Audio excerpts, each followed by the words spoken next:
Good morning, guys, and welcome to the podcast. Our guest today hails from Los Angeles, and he is an entrepreneur. He's a startup founder, Jason Vego, and he is CEO and co-founder of Bevs, which we'll hear more all about. It's a convenience store tech platform. It's raised over 5 million in venture capital, and I'm really happy to have him on and to discuss his work with Bevs. So, Jason, welcome. Thanks for having me. Yeah, and briefly introduce yourself, chronicle your journey and how you got to be doing what you're doing today. Yeah, I'll avoid the selling lemonade on the corner when I was a kid, which did happen, but I'll skip a few of those steps. But I'm Jason. I'm the CEO and one of the co-founders of Bevs. We build software for liquor stores and convenience stores. The high level journey is I worked in big tech for many years, a company called Citrix. We had a lot of different roles. I was in marketing, communications, operations, project management, all of that, but I always had the entrepreneur bug. And I kicked off that motion with a software platform for dog groomers, actually, in 2018. That failed for a lot of different reasons. I did own a dog, but I really didn't know what it was like to own a dog grooming shop. But I learned a lot in the process. I then got my MBA from UCLA Anderson. And then in 2019, going into 2020, my co-founder, Victor, had owned and operated liquor stores and convenience stores for 35 years at the time and really wanted to build something in the convenience store space. There were delivery apps, there were POS systems, but no one was really building software for liquor and convenience stores, especially independently operated stores. And in our market, 71% of the market is independently operated and small chains. So you can't overlook them. And so we teamed up and we built Bevs to help independently operated and small chain liquor and convenience stores manage and grow their business. We had a pivot. We had a lot of challenges in the journey, but we've definitely cracked the code a little bit. And we're in about 1,000 stores across the US today. Interesting and great introduction. And so, what particular problem in the market does Bev solve, and or what are is it solving a pain point or frustration, or is it helping business owners achieve a certain goal? Talk about that. Yeah, so how it started was really less of a, we call it vitamin versus painkiller. It was more of a vitamin, right? We wanted to help stores go digital. This was pre-pandemic. Then the pandemic hits, and then we really felt like they needed to go digital. But as we really dug into the problem, we really pivoted the business to be more of a painkiller, which is these stores, as we really got into it, a typical liquor convenience store in the US has 5 to 10,000 unique SKUs. They're getting hundreds of cases of items delivered on a weekly basis and they just have no effective solution, let alone people and resources to manage and track that inventory. And so we were doing the math, and these stores were losing out on hundreds of thousands of dollars on sales because they mismanage their inventory. They don't know what they have in stock. And that got really expedited with the pandemic because it's very hard to sell online if you don't even know what you have in stock. And so the problem we're really solving is at its core, helping a store manage, track, and automate the inventory they buy and sell so that they always know what they have in stock. They don't run out of items their customers want. They price those items in the most effective way. And so far, we still have a lot of work to do to help fully solve that problem, but that's really the problem we're trying to solve. Interesting.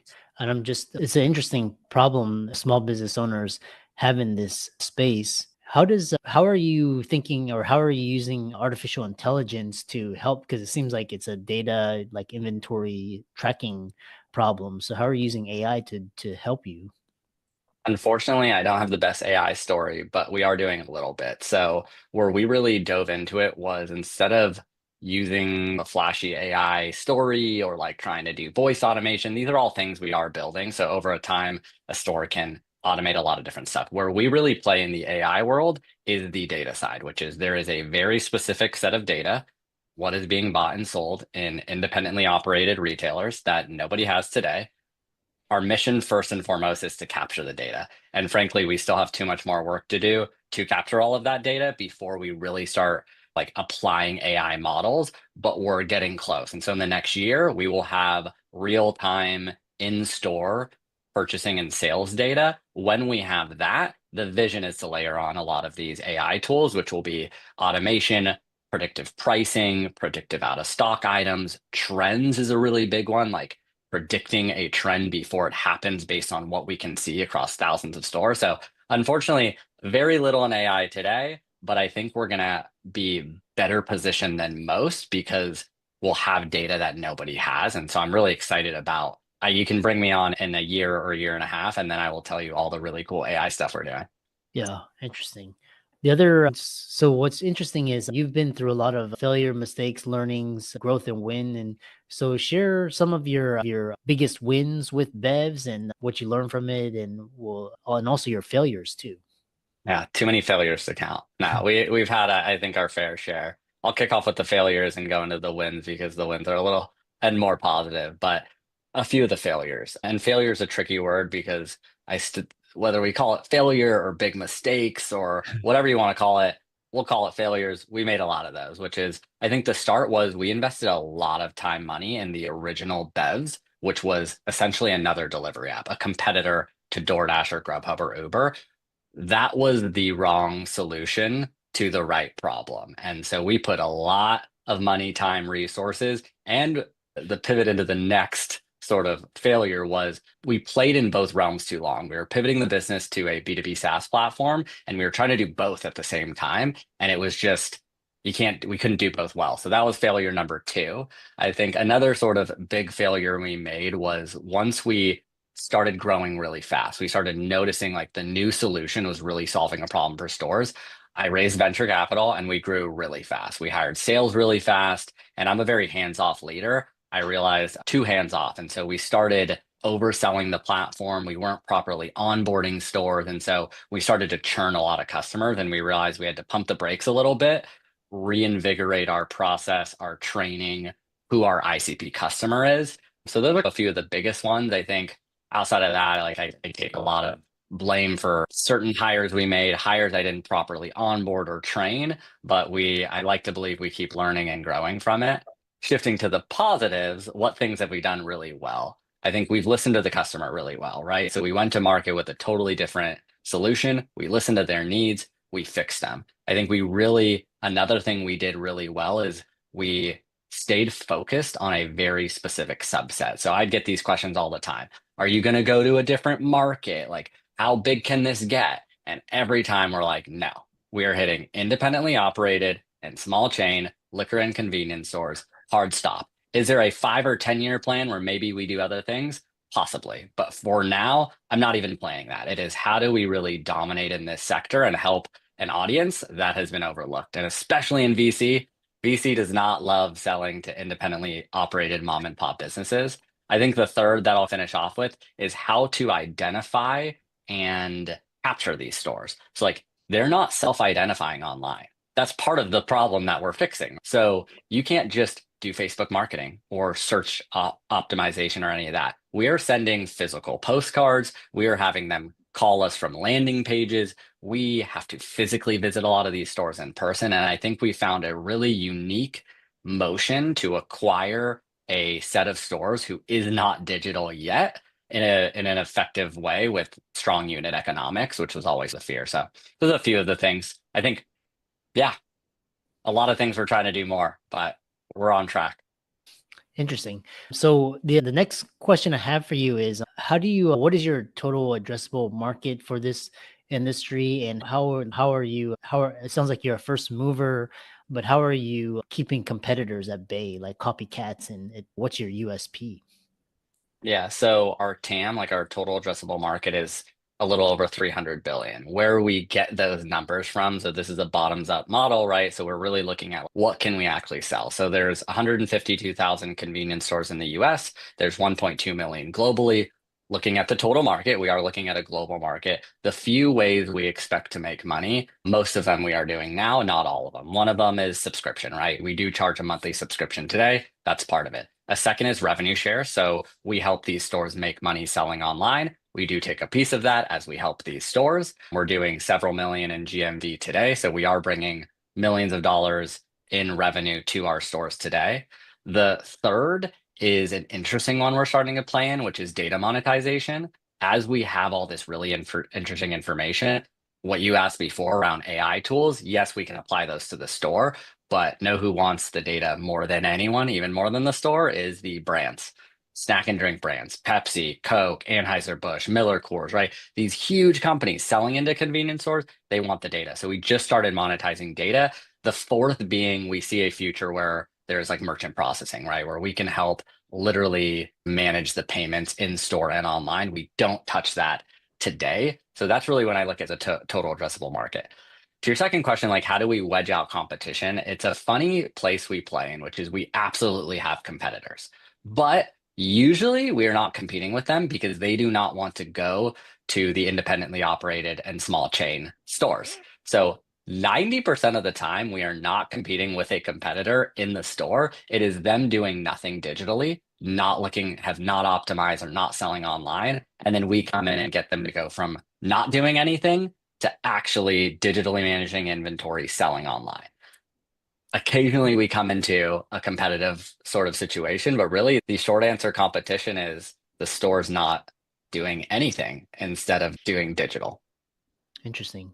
In what your origin story, where you're talking about where you have to send postcards and you have to visit these stores in person, it reminds me of because I was listening to the story of Airbnb, and before they were in Y Combinator, and Paul Graham told them they have to go visit hosts in person, and sounds like that's where you are. And what are your plans to once it hits product market fit? And how do you plan to scale it when things start to really grow exponentially? Yeah, there's a few different ways. So yes, we started in the early days fully like field sales, right? We would literally just walk into stores. That was 100% of acquisition. Today, we get a lot of inbound through the postcards, through some of our marketing efforts. That's now about 20% of our inbound. We see that growing. So when you ask about the future, I think we can bolster up those efforts where in the future we can do postcards, a little bit of digital as these stores become more digital and bring a little bit more inbound. Inside sales is working a lot better now too. So over half of our stores are coming in where we are calling the stores we are not physically visiting. That is something you could scale up quite easily. And in terms of like really truly hitting scale, where we see this kind of all coming together is partnerships. So we integrate with a lot of different companies. We have strategic partnerships with DoorDash, Grubhub, Uber, with point of sale systems. We've been in long talks with Pepsi. And so I do see a future where there's going to be a multifaceted sort of mechanism here, which is I always want some control of our go-to-market, which is like we'll have sales, we'll have inside and outside, we'll have inbound lead generation. But where I think that really hits scale is partnering with someone like a Pepsi, where we have a joint win, which is they get the data that they really want, the store runs more effectively, and they sell it for us, or at least partner with us to sell it. We've just kicked off a few of those efforts. A couple point of sale systems we're integrated with are starting to sell Bevs for us. And so we're seeing the writing on the wall that we can get the best of both worlds with a couple good partners. Yeah. And for the audience and the listeners and the viewers, it's an entrepreneurship podcast. So we do have startup founders and those that want to start their own companies and either raise capital. We'll talk about this process where there's a moment of inception to finding product market fit, any ways to shortcut the process, and all the way to raising Series A, etc., and venture capital. Yeah, so I think it's a really exciting time with the AI tools out there, which is again, we made mistakes on how much we spent in the early days. But even if we didn't make those mistakes, there was still some set of costs be associated with kicking off a business. Today, it is you got to get a product out there and put it in the hands of the customers first and foremost. Before that, talk to customers, right? Get to know the space, learn the customer, make sure there's a real problem you're trying to solve. I'm a big believer in, as I mentioned before, painkiller over vitamin. There are some great companies that offer a nice feature set that you can create a good business. If you want to build a venture-backed business, I think you have to find a problem with a solution.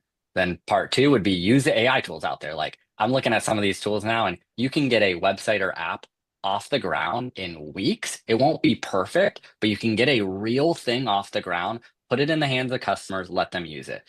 If you did what we did, you would have saw pretty quickly they did not need another delivery app. They needed an operating system to frankly run their business and use other delivery apps.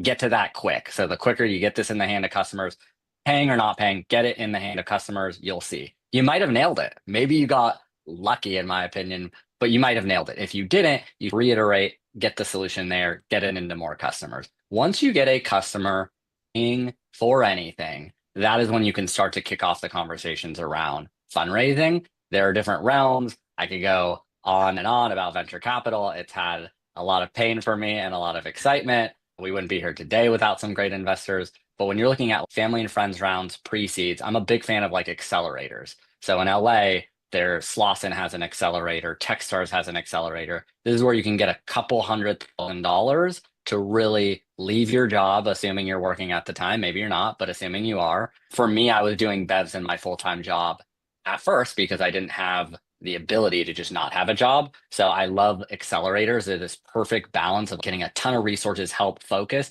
and just enough money to leave a full-time job, go all in. You accelerate, assuming those programs work well.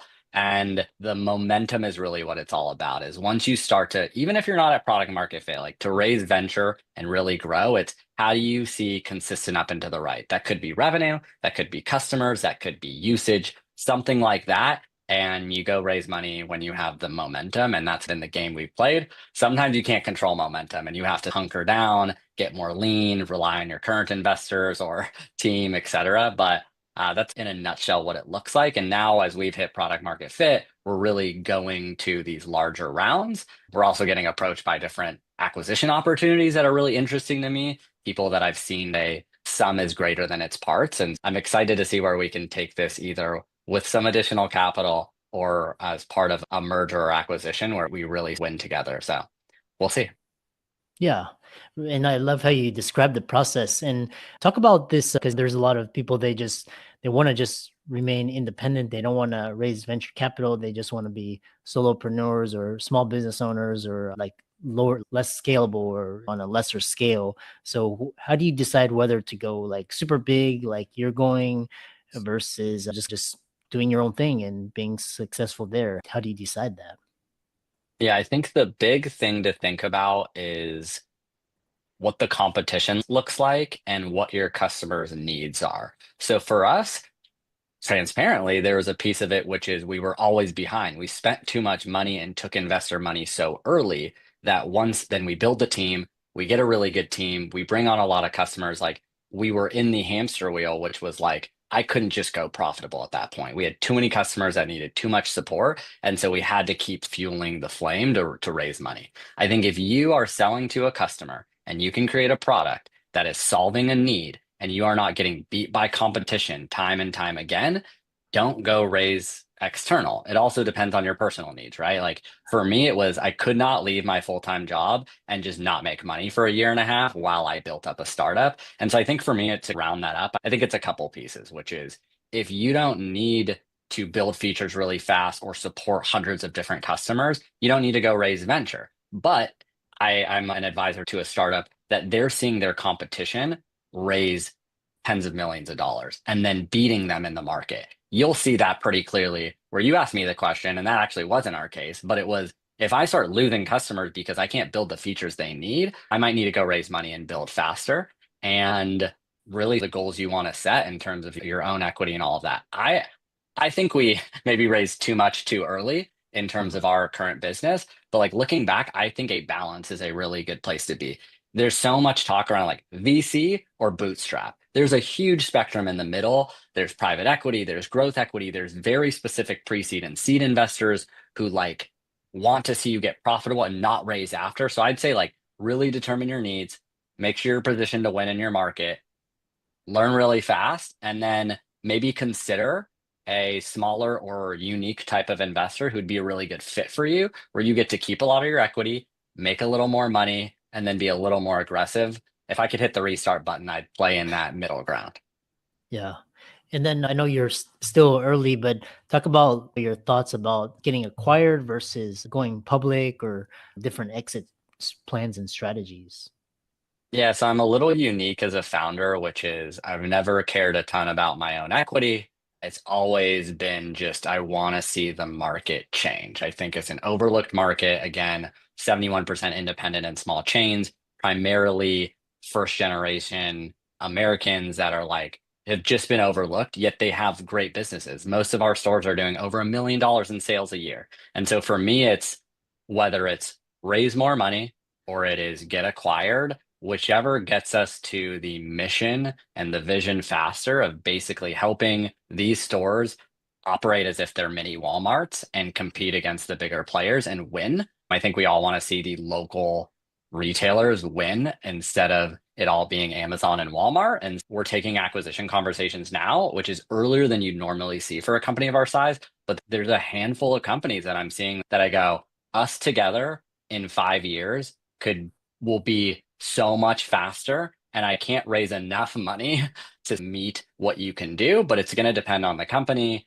And we still have investors. We need to not just take any offer, obviously. But my short answer is really in 5 years, I want to be helping the most possible independently operated and small chain retailers. Whichever path gets us there, regardless of my equity or money, is the decision I plan to make and hopefully have support from my board, which so far I do. Excellent. And if people wanted to find out more about you, connect with you, support you, learn more about Bevs, how can they do that? Yep. So website is bevs.com, Bevz.com. I'm on LinkedIn. That's where you'll catch me. I'm not cool enough to be on really any other social media. So LinkedIn, unfortunately, is only where you'll find me. I post a lot about Bevs and what we're up to. Outside of that, we're not super social on social media because our customers are not super social on social media. So catch me on LinkedIn or check out the website and you'll get a good picture of what we're up to. Yeah, excellent. I really enjoyed this conversation and I love always talking to startup founders. They're always doing amazing things and keep up the great work.